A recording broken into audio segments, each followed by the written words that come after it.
Hi there, another quick tutorial, somewhat quick tutorial on the overview of Module 3 resources that we're going to be exploring this module.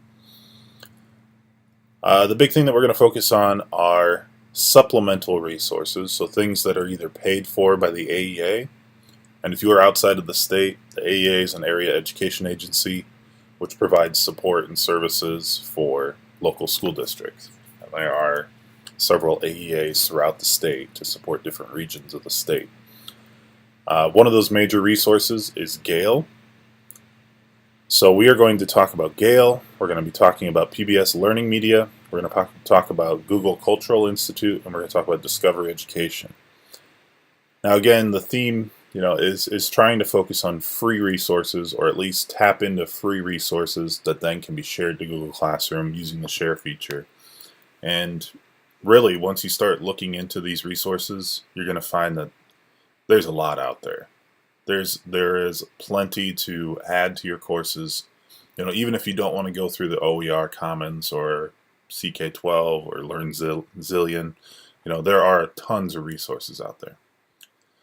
And one thing I noticed with the approach of these resources is you don't necessarily have to be logged into Google Chrome. You don't have to have the share to Google Classroom extension, because a lot of these resources have an embedded share to Google Classroom feature. So you could be using a different web browser. You could be using Firefox or Internet Explorer or whatever you're using. Anyway, we're going to go into several of these right away. The first one is Gale, and I will hyperlink these, so these will actually be hyperlinked once you are able to access this part of the module. So why Gale? Gale, if you know anything about Gale and you've used Gale before, it's comprehensive, it's online, it's free through your AEA, and it's a resource database. You get a lot of great information, vetted, highly quality information. Gale is nice because, again, if you know your username and password, so if you check with your local AEA first, and I know some of you might be out of the state, so check with me and I will get you a username and password to use. That's a resource that has been paid for you, and there's a lot of great information here. It is a K-12 resource. It includes teacher and subject specific resources, and it has the share to Google Classroom embedded button feature, which, like I said, you can use with other web browsers. So for those of you who are supported by Heartland AEA, I'm going to go through the Heartland method of finding these resources. So I go to Heartland AEA's website, go to Online Resources, and now I can pick any of these as far as finding Gale. I'm just going to go to 912. Scroll down to the bottom, that's where Gale is at.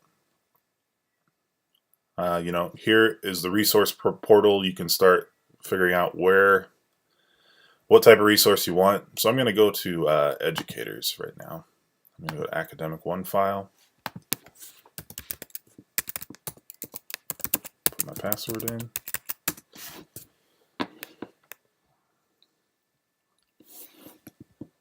And it's really important if you know the password that you keep it offline. So I know I just showed you it online for this course, but my videos are unlisted. You're only going to be able to see my videos if you have the link to them. It's really important that you keep that safe. Anyway, going into Gale. So say I just want to search something within psychology and experimental research. So say, for example, not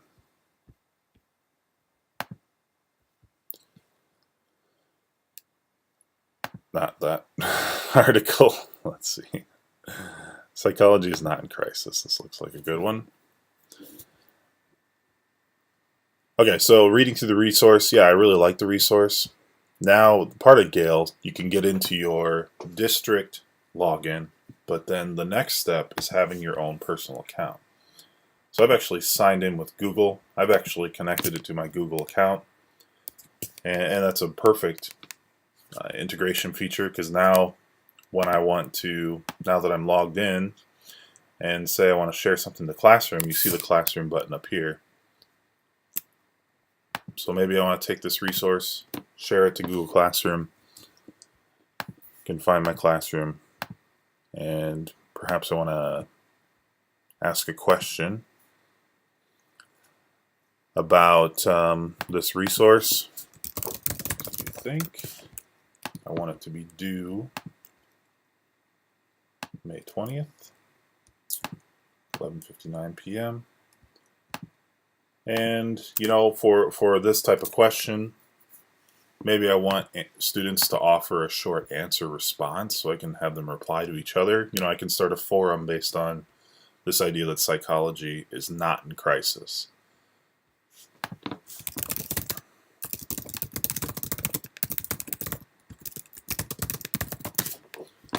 And with the new feature, I don't know if I would have my students edit their answer or not. I guess I could turn that on. But for this sake, I'm going to turn it off. And the new feature, we could schedule it. So I think I want to schedule this to open up on May 18th at 8 a.m. Everything's been posted. I can view it if I want. Otherwise, I know that it's in Google Classroom. And it's simple. It's as simple as that. So finding vetted research, peer-reviewed research, through Gale, and I just obviously quickly went through a quick search, but finding a specific topic and searching, and this is only through the Academic One file. There are plenty of other resources to look at. But I think it's a great way to embed peer-reviewed research into your classroom. So that's Gale. The next resource is PBS Learning Media. Unfortunately, Heartland does not pay for this service. I wish they did. I love PBS Learning Media. But again, I would create an account for this. Oops. And then once you create an account, you will be able to create your own profile, and you can save resources to your account. I have not created one for Heartland yet, it doesn't look like, but I did create one when I worked at Grinnell. What's nice about this is when you're looking at PBS Learning Media, again, high quality, current content, which is really nice. The current event resources are really what draw me into this resource. If you watch Nova, those episodes come out every week on Wednesdays on PBS.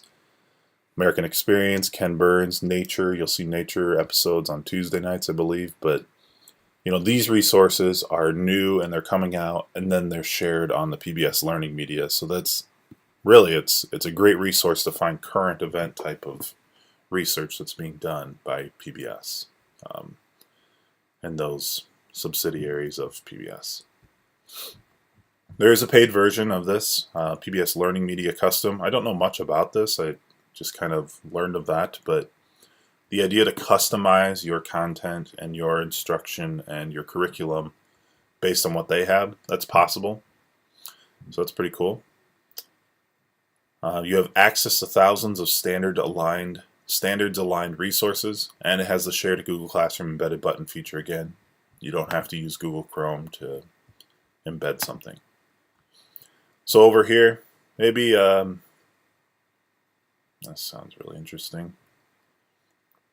You'll notice here you can break it down by grades. So let's go to kindergarten, and let's go. I would like a video. Now again, I don't know if you'll be using Google Classroom with kindergartners, but the idea that you can, do K5.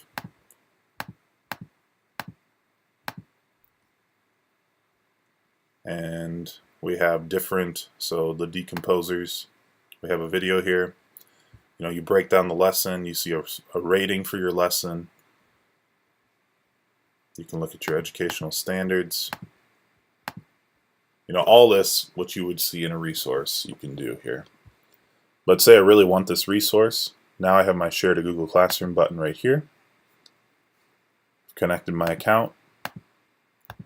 And say I want to create an assignment from this.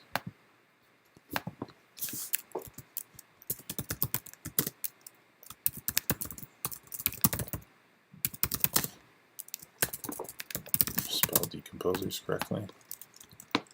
Watch the video and share your thoughts. So again, I can, assign that. It's going to be due tomorrow. Yeah, we'll have it due on Tuesday. That's a little late for kids to be up, so we'll have it due by 5 p.m. So you can assign that. And again, the idea is that it's going to bring kids from the walled garden, if you will, from within inside your safe Google Classroom. And it'll take them to a link. It'll take them to this website and this resource. But that keeps them on track with what you want them to do, rather than students going out and finding their own content. And again, PBS Learning Media has a ton of great current content that you can use. Next one is Google Cultural Institute. And having seen this at several conferences and then looking at it a little deeper, I thought, wow, there's a lot of great content here, especially if you want to supplement something that you're doing in the classroom. It's a different type of learning experience. It's getting kids' hands virtually on information that they probably would never see unless they get the opportunity to, but face-to-face they likely wouldn't see it.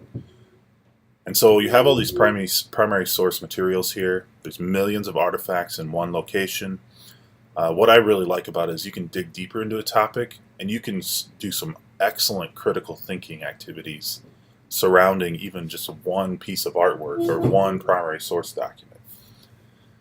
You could use this Share to Google Classroom feature. You could facilitate prior knowledge activities, small group discussion, reflection, supplemental learning, and more. I think with this, if you really wow your students with showing them Google Cultural Institute, they might actually do this on their own too. They would go out and find some things that they want to learn about on their own. So the big thing about Google Cultural Institute is their art project, where you can see all these famous pieces of artwork. Historical moments, you can see all these different primary source resources that are showing a historical moment. Or the World Wonders, the World Heritage Sites, you can see some of those via Street View and Google. Google has put all these pieces together for you. So let's sneak out of here. I'm not going to get much in the United States. Okay, so Yellowstone.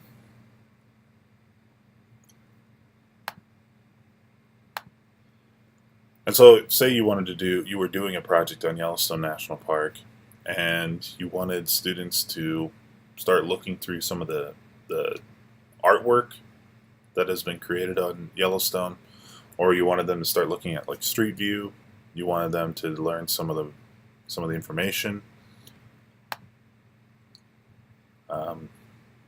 You can refine it, so if you want them to look at very specific things. Again, these are primary source documents. Really, I just like exploring in here, as a learner, and just looking through some of the things regarding Yellowstone National Park. Sure, I could go on Wikipedia and I could read through it and I could just search Google Images, but to put things down into the primary source category and see some of the primary source documents on a park like this and start to learn the history and gain some historical context, there really is nothing like that. And they do an excellent job of sharing all this information and putting it together. So I'm just simply scrolling through this information. I can I can actually click on a photo and I can look at it closer too as well. But say I wanted to take this entire collection and I wanted to share it. The share button is at the bottom here. Again, it just share to Classroom. And I could do any of the different actions like I did before and assign it.